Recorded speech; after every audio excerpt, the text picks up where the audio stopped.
Today, we are going to make retinol food. So, kakainin natin yung retinol. Carrot, sesame seed. Wala akong lemon eh, so ito na lang. Yan. Kalamansi, sesame oil, vinegar, and soy sauce. So, simulan natin siya, guys. Nalinisan ko na tong carrot. So, balatan natin siya. Yan. Sana hindi siya masugat, no? Kasi medyo may pagkaanga-anga pa naman ng babaeng ito. Nahugasan ko na rin pala to. Nakita ko to siya sa Blue App at interesting gawin eh.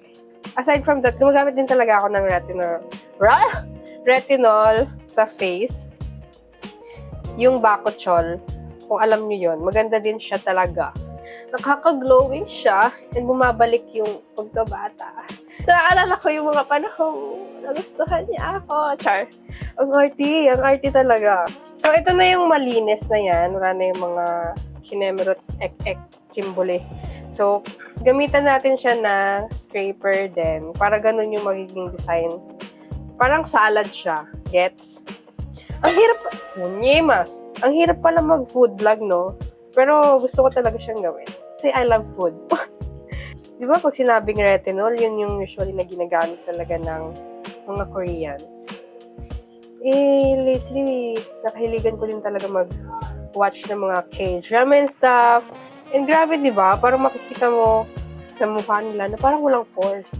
So, malay naman natin maging effective to sa akin. Maliliit lang sana yung cut. Parang ganito lang. Kaso merong mahaba. Yaan mo na. So, ayan si Bading. Salita pa rin siya ng salita. Wala na pala siyang boses. Tapos, inisipon pa yan siya. So, ang sasabi ko lang naman dyan, after niyong gawin, yung pagbabalat, is banlawan niyo siya and then, kuha kayo ng clean paper towel. Then, tap-tap lang para makuha yung excess na water. After nyan, you can put other ingredients na rin.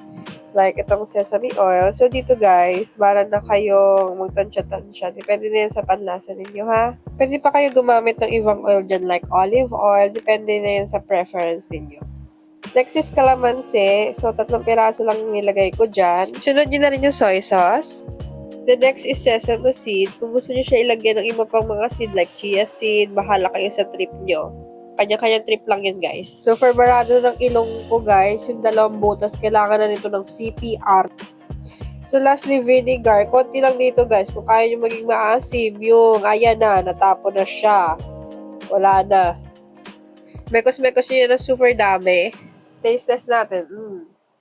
Nangasim siya. Ang asim!